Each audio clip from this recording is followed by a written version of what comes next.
La prospérité et le progrès régnaient au sein de l'Empire Netheril et la population était heureuse. L'humanité était dans une ère de stabilité. Cependant, en l'an-507 DR, de terribles événements se produisirent et un mal chaotique s'abattit sur Faerun. Des créatures immondes et indescriptibles firent leur apparition progressivement partout sur le continent. La prospérité laissa place à l'horreur et à la folie.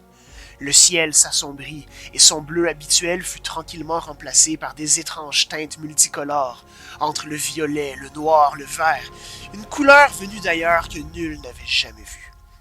Plusieurs personnes apercevaient des craques ou des ruptures à même la réalité autour d'où jaillit de plus en plus de ces horribles créatures défiant toute connaissance. La plupart des gens s'engouffraient peu à peu dans une folie décadente et dégénérative. Les mages Netheril réussirent parmi la folie à découvrir que ces êtres émanaient de ce qui est aujourd'hui appelé le Far Realm. Peu de choses sont connues sur cet endroit qui n'est pas tout à fait un plan de l'existence, mais plutôt le vide ou l'espace entre les divers plans. C'est selon le meilleur de nos connaissances le lieu d'origine des diverses créatures hors de ce monde, comme les Mind Flayers, les Aboleths, les Beholders et toute autre créature alien. Ces événements cataclysmiques affectèrent l'entièreté du continent, décimant petit à petit les diverses populations incapables de résister à cette incursion de folie et d'interminables créatures maléfiques. Cependant, ceci n'était pas le principal problème, mais simplement un prélude à quelque chose d'encore plus terrifiant. Un être d'une puissance incommensurable, plus ancien que l'univers même selon certains, fit son apparition sur le plan matériel. De nombreuses créatures, prises d'une folie et de désespoir, vénérèrent cette monstruosité aux immenses ailes palmées. Elle avait un teint verdâtre et un visage de pieuvre ornant de nombreuses tentacules et des yeux rouges. Un Great Old One selon les savants, le Grand Dormeur ou Spawn des étoiles selon les cultistes, Elder Evil selon d'autres.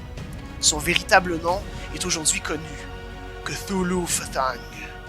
Son grand éveil amena chaos et destruction, la fin du monde aux yeux de tous.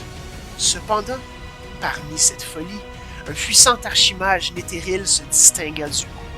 Karsus, il se nomma. Il refusa de laisser tomber l'Empire Netheril et le continent de Faerun. Ayant prévenu, ou du moins pressenti l'éveil de Cthulhu, Karsus partit sur une quête et unifia une puissante équipe de héros parmi les grandes forces de l'époque, précédemment aux prises dans de nombreuses guerres et conflits. C'est donc avec l'aide de Uji la Bienveillante, reine des Storm Giants, Ulana Starflower, archdruide et matriarche des Wood Elves, Gandalun Battlehammer, roi des nains des montagnes, ainsi qu'Icarium le Majestueux, vénérable dragon d'or. Ensemble, ils ont utilisé les pouvoirs du Hedron pour bannir Cthulhu dans le Far Realm et le replonger ainsi dans son profond sommeil.